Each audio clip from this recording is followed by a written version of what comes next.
날마다 쓰는 나의 신앙일기 TV 데일리 큐티 나무향기입니다. 오늘은 디모데후서 2장 19절에서 21절을 묵상하겠습니다.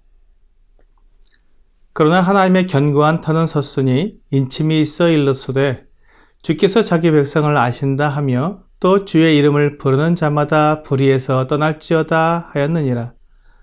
큰 집에는 금그릇과 은그릇뿐만 아니라 나무그릇과 질그릇도 있어 귀하게 쓰는 것도 있고 천하게 쓰는 것도 있나니 그러므로 누구든지 이런 것에서 자기를 깨끗하게 하면 귀히 쓰는 그릇이 되어 거룩하고 주인의 쓰심에 합당하며 모든 선한 일에 준비함이 되리라.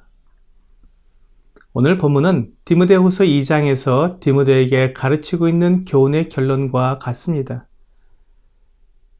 앞에서 우리는 거짓 교사들과 망령되고 헛된 가르침을 하고 있는 인도자들에 의해 사람들의 믿음이 무너진다는 것을 보았습니다. 하지만 바울은 그들이 아무리 그렇게 하여 성도들을 넘어뜨린다고 해도 하나님의 견고한 터는 섰다고 분명히 말하고 있습니다. 마태복음 24장 24절은 거짓 그리스도들과 거짓 선지자들이 일어나 큰 표적과 기사를 보여 할 수만 있으면 택하신 자들도 미혹하리라고 말씀하고 있습니다. 사탄은 하나님의 사람들을 무너뜨려 하나님의 뜻이 이루어지지 않게 하려고 애를 쓰는 것입니다. 그래서 할 수 있으면 택하신 자들도 미혹하는 것입니다. 교회 안에 있는 성도들을 넘어뜨리게 하면 교회가 제 역할을 할 수 없기 때문에 하나님의 복음을 세상에 전하지 못하게 됩니다. 이것이 사탄이 원하는 것입니다.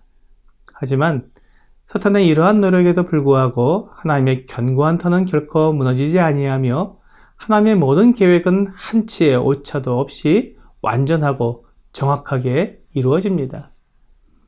하나님의 모든 계획에는 분명한 두 가지가 들어있습니다. 첫째는 주께서 자기 백성을 아신다는 것이며 둘째는 주의 이름을 부르는 자마다 불의에서 떠나는 것입니다. 교회 안에는 잘못된 가르침을 하며 다툼과 변론을 하면서 사람들의 믿음을 무너뜨리는 거짓 형제들이 있습니다.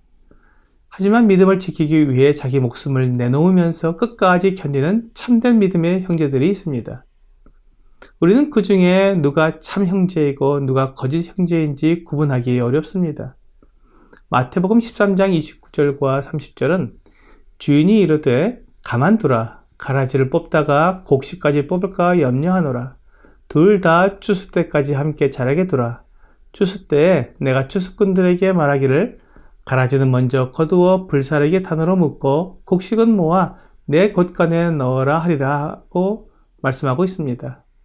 곡식과 가라지가 섞여 있지만 마지막 날에 천사들이 이들을 구분하여 가라지를 풀무불에 던져 넣는다고 말씀하셨습니다.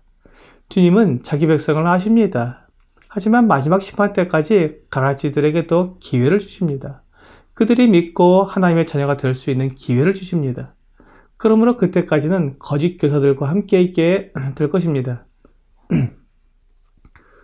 그래서 주님께서 두 번째를 말씀하십니다. 주의 이름을 부르는 자마다 불의에서 떠날지어다 라는 말씀입니다. 참된 하나님의 자녀들은 불의에서 떠나게 됩니다. 데살로니가후서 2장 11절과 12절은 이러므로 하나님이 미혹의 역사를 그들에게 보내사 거짓 것을 믿게 하심은 진리를 믿지 않고 불의를 좋아하는 모든 자들로 하여금 심판을 받게 하려 하심이라고 말씀하고 있습니다. 불의를 떠나지 않고 불의를 따르는 자들은 심판을 받게 됩니다. 하나님의 자녀로서 하나님의 영이 있는 사람들은 진리를 사모하며 진리를 따르기 때문에 불의를 떠나게 됩니다. 바울은 여러 가지 그릇이 있는 큰 집을 예를 들어 설명하고 있습니다. 큰 집에는 금그릇과 은그릇도 있지만 나무그릇과 질그릇도 있습니다. 당연히 금그릇과 은그릇은 귀하게 사용되고 나무그릇이나 질그릇은 천하게 사용될 것입니다. 그렇지만 주인이 그 그릇을 사용하려고 할 때 만일 그 그릇이 더럽다면 아무리 금이나 은으로 만든 귀한 그릇이라도 원하는 대로 사용할 수 없습니다. 하지만 나무그릇이나 질그릇처럼 천하게 쓰이는 것이라도 그 그릇이 깨끗하다면 주인의 마음대로 쓰일 수 있을 것입니다. 그 그릇이 귀한 그릇이냐 천한 그릇이냐가 중요한 것이 아니라 주인에게 합당하게 쓰일 수 있는 그릇이냐 쓰지 못하는 그릇이냐가 중요하다는 것입니다. 세상에서도 대통령이나 국무총리와 같은 높은 자리에 오른 사람들이 한두 번의 비리와 부정한 일로 인해 완전히 무너지는 것을 보게 됩니다. 사람들은 외모를 보기 때문에 그들이 높은 지위에 오르고 그들의 주장하는 것이 옳은 것이기 때문에 그의 삶도 그렇게 올바를 것이라고 기대를 합니다. 그렇지만 자기를 깨끗하게 지키지 못한 사람들은 비록 그가 금그릇이나 은그릇처럼 귀한 자리에 있는 사람이라도 더럽혀졌기 때문에 더 이상 사용할 수가 없는 것입니다. 그와 동일하게 바울도 디모데에게 그것을 말하고 있는 것입니다.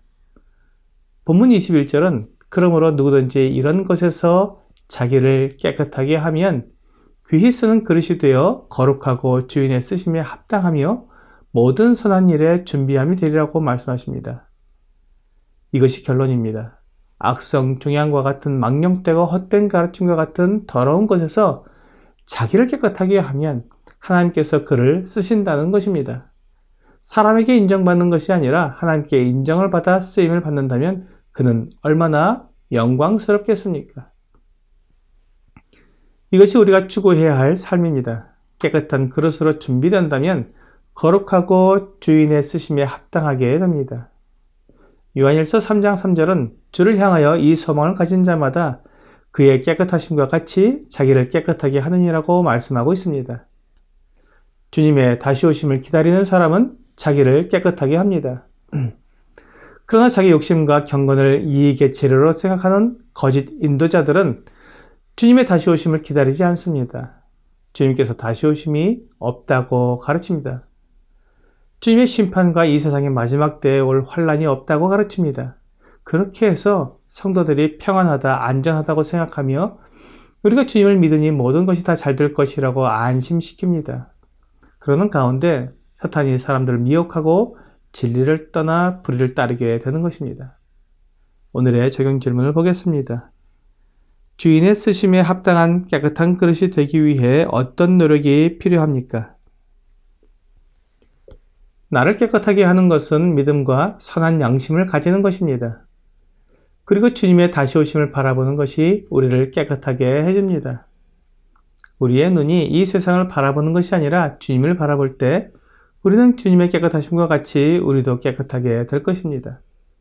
오늘 예수 그리스도의 거룩한 피가 나를 깨끗하게 하신다는 올바른 믿음을 가지고 주 예수님의 다시 오심을 기다리는 여러분과 제가 되기를 주 예수님의 이름으로 기도합니다.